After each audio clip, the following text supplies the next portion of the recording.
Hello and welcome to another accounting tutorial. In this video, we'll be covering the topic of doubtful debts and more specifically, how to account for the allowance for doubtful debt.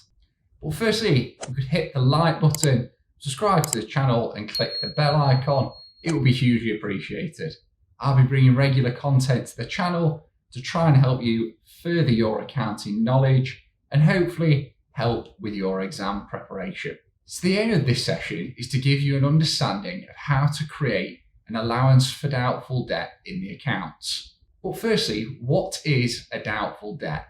Well, doubtful debts are debts for which there is some question or uncertainty as to whether or not they will be paid to the business. An allowance for doubtful debt is the estimate by a business of the likely percentage of its receivables which may become irrecoverable during any one accounting period. There are likely to be some receivable accounts which aren't yet irrecoverable, but may be giving some concern as to whether they will pay. An allowance for doubtful debt would need to be made in respect of these. A business shouldn't show the total amount of receivables in the financial statements if there is some doubt that all of it will be recovered. It's important to note that although the accounts need to be accurate, you couldn't go as far as to write off the debt until there is a high level of certainty that the debt will not be received. Therefore, we don't want to remove these debts from the sales ledger control account since there's still the possibility of receiving them. Let's take a look at a simple example. A business has a balance on the receivables account of £100,000. and you're required to set up an allowance for doubtful debt for 2.5% of this balance. What would the net receivables figure be? So the first part that we would do here is take the balance of the receivables. This may be shown as the sales ledger control, and if so, they're referring to the same account. We then apply the required percentage you'd like to create your allowance based upon. So in this example, it will be 100,000 times by 2.5% to give you an allowance for doubtful debts figure of 2,500. To calculate the net receivables, we would then take this away from the balance on the sales ledger control or trade receivables account to give you the net receivables. Just a note on the net receivables to make sure there's no confusion. This will be the figure shown within the financial statements. By creating the allowance, you're not reducing the balance within the trade receivables, but the two accounts net off against each other to give you the net receivables figure. After we've calculated the amount of the allowance, we now need to move on to how we record that allowance within our accounts. Now, to do this, the best practice is to have two separate accounts.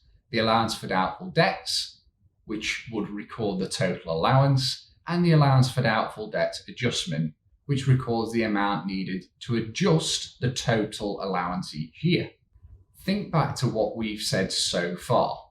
The allowance will be based upon the percentage of the trade receivables each year, but the balance on the trade receivables will change year on year, which in turn means that the balance on the allowance for doubtful debts will also need to change year on year. Having the allowance for doubtful debts adjustment account allows the business to update the balance each financial year. We'll look specifically how to account for the yearly adjustment within part 2 of these videos. Now let's look at the procedure for creating allowance for doubtful debt. Step 1. At the end of the financial year, the business estimates the percentage of its receivables which may become irrecoverable.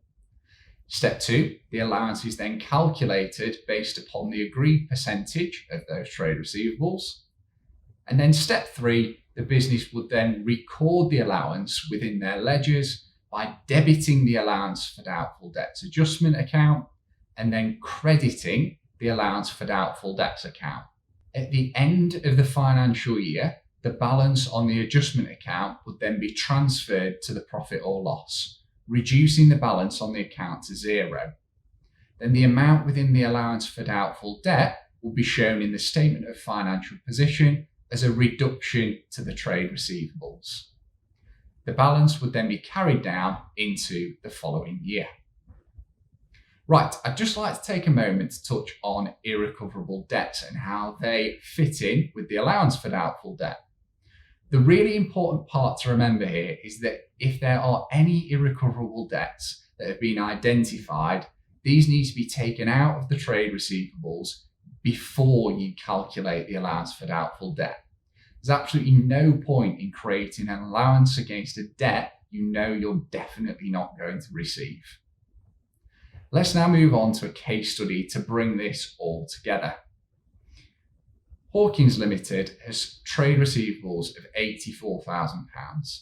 They have been informed one of their customers has gone into liquidation, owing them £2,200. The business will also require an allowance for doubtful debts creating based upon 2% of the remaining receivables. Set up the allowance for doubtful debts in the account as at the 31st of May. So what we need to do here is calculate how much the allowance for doubtful debt needs to be. And to do that, we first need to take into account the irrecoverable debt. This would need to be removed from the trade receivables account and therefore give us the new trade receivables balance. The existing balance on the trade receivables is £84,000. We then remove the irrecoverable debt of £2,200 to give us the new receivables balance of £81,800. We can now apply our percentage to this figure. So if we multiply that by 2%, this gives us an allowance for doubtful debt of £1,636. The next step is to record this balance within our accounts. Here we have our two required accounts, the allowance for doubtful debts and the allowance for doubtful debts adjustment. Now, to record our transaction, we debit the allowance for doubtful debts adjustment account for £1,636 and credit the allowance for doubtful debts account for the same value. So at this point, we've successfully entered the allowance for doubtful debt into our accounts. The final step is to close off the accounts at year end. To do this, remember that the adjustment account goes to the P&L. So to transfer this, we therefore credit the adjustment account to reduce the balance to zero and debit the P&L to show this amount as an expense. Then the allowance for doubtful debts account, we need to carry the amount down into the following year.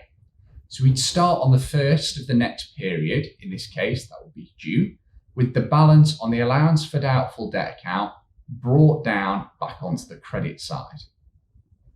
Which wraps up our case study.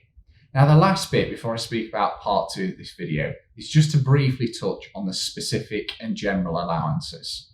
Just as you think you've got it, we like to throw a curveball in. Now everything we've been through within this video is really focusing on a general allowance, which is more than likely what you'll be questioned on. However, it is possible to also see a specific allowance come up as well. Now, a specific allowance is somewhat self-explanatory, given the name.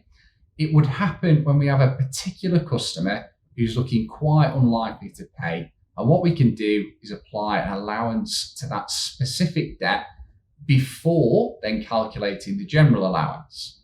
But please do remember that if this is the case, you need to note down the specific allowance, then take that off the balance of the trade receivables for the purposes of calculating the general allowance. Because if not, you'll effectively be double counting because you'll have made the specific allowance and then also calculated the general allowance on the balance, including the amount you've just made a specific allowance for.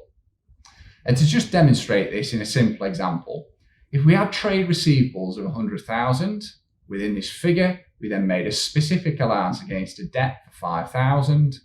The general allowance would then be calculated on the remaining balance of 95,000. Let's say the general allowance was to be 2.5%. We'd therefore do 95,000 multiplied by 2.5% to give you 2,375. You then add the two together to give you 7,375. So that wraps up part 1 of this video. Within part 2, I'll be covering how to adjust the allowance for doubtful debt that we've created in this session and show the double entry to either increase or decrease it. I'll put a link in the description to part 2 so it's easier to find, And I really hope you found this information useful. And again, if you could hit that like button and subscribe to this channel, I would be very grateful. Thank you very much for watching. I'll see you in the next video.